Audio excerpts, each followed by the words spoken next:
Gunga Lunga no no Logongas. I've never been great at Souls-like games. I bought Dark Souls 3 several years ago for the Xbox One, and after about 30 minutes, I realized that I did not have the time needed to dedicate myself to finishing the game. Over the subsequent years, I wound up playing the first Dark Souls game, Blasphemous, Dead Cells, Hollow Knight, Salt and Sanctuary, and Moonscars, all to varying degrees of completion, but as of making this video, I haven't beaten any of them. In May of 2022, I picked up Code Vein. I think it was in a Humble Bundle at the time, and I was looking for a game that I could kinda mindlessly grind through. That's not something that I always look for in a game, but every now and then I get in the mood to repeatedly crush low-level enemies for hours on end. For example, on my most recent playthrough of Chrono Trigger, I did that opening fight against Gato dozens and dozens of times just to see how much I could level up Chrono before really starting the game. I got the impression that Code Vein was a game that would be good for grinding, and for a while, it was. I put over 40 hours into the game over the course of 9 days, and as I was playing, I had this inkling of an idea, something about making a long, in-depth video essay about the game and its lore and how the mechanics and presentation relate to other Souls-like games, but right around that 40-hour mark, I just got bored and I've barely launched the game since. So being left with 42 hours of experience in this game and 95 gigs of captured gameplay, I felt like I had to make some kind of video about Code Vein, and I've mulled over how to do that for the past several months. What did I come up with? Well, nothing really. In fact, I'm figuring this whole thing out as I write it. I don't have an outline for a script or any specific notes on the game, but as I brute force my way through this video, I am starting to wonder just what was it that made me lose interest in the game. Code Vein has a 70% rating on Metacritic, and a mostly positive rating on Steam. It was one of those games that put its most favorable review scores in its Steam banner, a practice which has since been banned on Steam. I have to admit that seeing those scores when I was purchasing Code Vein made me briefly stop and go, oh, this must be a pretty good game. And I guess that it is? I definitely think it's more of a 7 out of 10 rather than the 9 out of 10 that Game Reactor gave it. And when I dug a bit deeper into that specific review score, I found out that Game Factor has divisions in the UK, Denmark, Spain, Poland, Sweden, Indonesia, Portugal, France, Italy, Finland, and Germany, all of which offer their own unique reviews of games. And then Game Reactor calculates a network score based on the averages of those individual scores. Code Vein did get a 9 in some regions, but its network score is a 7.4, which doesn't look as good as a 9 when you're trying to market your game. Still, a 7.4 out of 10 is not bad, and I did enjoy a lot of aspects of Code Vein. However, there was a fair amount of stuff about the game that I really didn't enjoy. Let's start at the beginning. The game has a pretty intense opening screen, just take a look at this.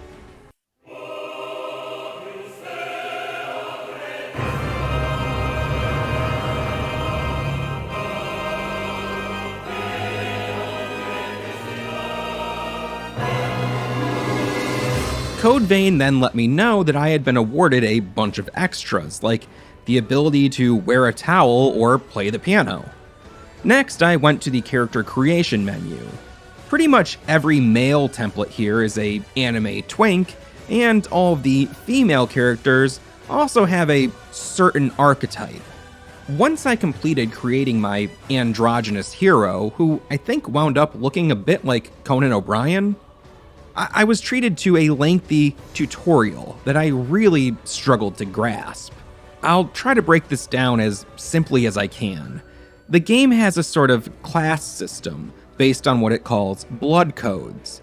Certain moves can be learned more easily by certain blood codes, but I got the impression that with enough effort, any move could be applied to any blood code. As you acquire new blood codes, you can swap between them at designated points in the game, and different codes will give you an advantage in certain areas or boss battles. It gets a bit more in-depth than that, both in the mechanics and the lore related to the system, but that's the gist of it. The story of Code Vein is told out of order in a way. You have your narrative, but you also encounter the memories of other characters in the game, and it all works to piece together the bigger picture. Since I didn't finish the game, I don't know everything about the story, but I'll try my best to give you a brief summary of the scenario here. The game takes place in a distant future, after an event called the Great Reset, the Great Collapse. Monsters began to appear around the world, and in response, mankind created revenants, which are animated corpses brought back to life through the injection of a parasite. Revenants are almost immortal. They can only die if their hearts are destroyed, and they subsist on human blood. They're basically vampires. If a revenant can't maintain a steady intake of human blood, they will eventually frenzy and mutate into the Lost, which are mindless, cannibalistic beings. They're basically zombies.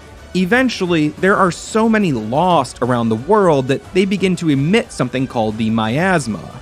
If a revenant comes into contact with the miasma, their bloodthirst greatly increases, thus increasing their chances of becoming frenzied and turning into Lost themselves.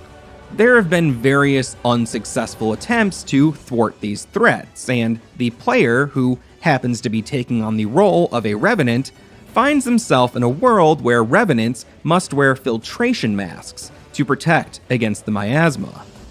There's also a human blood alternative called blood beads, and these grow on plants called blood springs. But the blood springs have begun to dry up. The player eventually discovers that they possess the ability to clear miasma away from the blood springs. You meet up with some other revenants who decide to utilize your powers in an attempt to find the source of the blood springs and hopefully solve the blood bead shortage. The game world is mostly one large map, which consists of a contiguous series of different areas, each with their own unique qualities, enemy types, and bosses. Each area is connected by these long, desolate corridors. It was these corridors that first made me feel like something was a bit off with the game. I love that most of the game's world is this one big map, but it struck me as odd that the connecting corridors between each area would be so vast and empty. There were a few other things in the game that I found similarly odd, one of which is the memories system. As you progress through the world, you meet other revenants, and somehow you pick up their memories. Bring these memories back to the revenant that they belong to, and you'll experience that memory together as you literally walk through that part of their mind. These memories are presented as a mix of museum exhibition and amusement park dark ride. You see frozen images accompanied by dialogue, and you have to move through these scenarios at what can be an excruciatingly slow pace. There are a lot of these memories to find, and they all follow the same mold. You walk through, each scene is slowly illuminated as the path forward emerges, and then you exit the scene by ascending a staircase. The same piece of music plays over each of these memories, and while it's a fine composition, I found that playing the exact same piece of music over every single one of these scenes greatly detracted from the emotional impact that a game's score can usually add to scenes like this. So much of the game's story is told through these memories. They give background not only to the characters that you meet, but also to the world in general. You start the game as a bit of a blank slate, and recovering these memories helps to build your overall understanding of almost everything that you encounter throughout the game. But given the repetitive method in which this often crucial exposition is delivered, I started to check out. The game features 14 areas, and when I stopped playing, I was at area number 12. I got stuck on this boss battle against the Cannoneer and the Blade Bearer. While making this video, I looked up some strategies for taking on these bosses, and the comments indicated to me that this is one of the most difficult parts of the game. Now, despite that, I don't think that completing this battle is totally beyond my capabilities, but it definitely does require a certain amount of skill and dedication. I think that if I were able to be a bit more invested in the story, then I'd feel more motivated to buckle down and really focus on finishing this battle, but as it stands, I can't bring myself to care about finding out how the story resolves. It is an interesting premise, but I really found the storytelling methods in the game to be flawed and not very engaging. Beyond that, I couldn't really find a proper strategy for taking on these particular bosses. And again, looking at comments on videos about this boss battle, I'm not the only person who struggled to find a valid strategy. A lot of players and critics alike have complained that the combat in Code Vein is underdeveloped, and that this battle in particular does a lot to highlight flaws in its systems. Honestly, I'm not well versed enough in Souls-like games to really articulate what it is that feels off about the combat in Code Vein, but I did find that spamming heavy attacks and repeatedly healing was often a go-to tactic of mine during boss fights. That sort of thing doesn't usually work for me at all in other Souls-like games. Normally, I'm forced to study attack patterns and then skillfully utilize every offensive and defensive maneuver I have to make it through a boss battle. This particular boss battle in Code Vein is mostly difficult for me because I can barely find time to attack or defend, thus making it nearly impossible for me to form a real strategy. So maybe this all just boils down to I'm not that great at Code Vein and I hit my limit. There's been plenty of other games that I've never been able to beat, but most of those were 8 or 16-bit games like Jackal or Demon's Crest. And a lot of those games were made at a time when the difficulty would often be turned way up for American audiences, as a way to ensure that games couldn't be completed over a brief rental period. At the time, renting games was illegal in Japan, but it was very popular in some other regions. The thought was that if a game couldn't be completed during a rental, then the player would be more likely to go out and buy the game to get more time with it. I'm not trying to say that this is the only reason those older games were often so hard, but it is something that affected a lot of games back then. And it seems like making games punishingly difficult today is more of a focused, genre-based, or aesthetic choice. You have games like Devil Daggers, or most of the Souls-like games, where the difficulty is part of the appeal. But for so much of Code Vein, I barely noticed the difficulty. And when it did finally ramp up, about 80% through the game, I just couldn't get excited for or adjusted to that challenge. I wound up reinstalling the game while writing this script just to try it one more time, and I was immediately one-shotted over and over again. I know that when I was initially playing this game, I had built up a little more finesse and was able to hold on for at least a bit longer than this, but when I think about the time investment it would take to get those skills sharpened back up, only to repeatedly fail this battle, I just feel like my time is better spent elsewhere. And this is rare for me. I usually do all I can to complete a game, especially if I spend a significant number of hours with it. But after the initial thrill, Code Vein just didn't have anything to keep me invested. It might be interesting to note that Andrew, one of my Hidden Machine cohorts, had a pretty similar experience with Code Vein after about 17 hours with the game, despite being pretty excited about the experience early on. So what did I learn after 42 hours with Code Vein? I guess it would be that you can't get blood from a stone.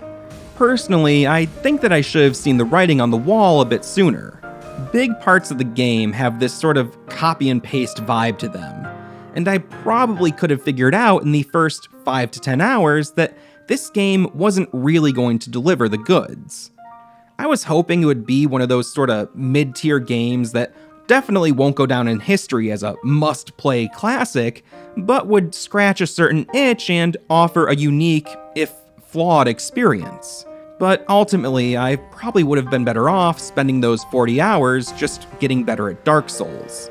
I know this is kind of a big nothing burger of a video, but I do think it's a topic that other people can relate to, and I'm curious to know, what games have you put a bunch of time into only to drop them for one reason or another?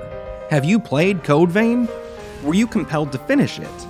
Meet me down in the comments and subscribe to Hidden Machine for new videos every week. We have a Patreon if you want to see even more videos and help the channel grow, and we've got a Discord and some other places you can find us to talk about more games. Until next time, see ya!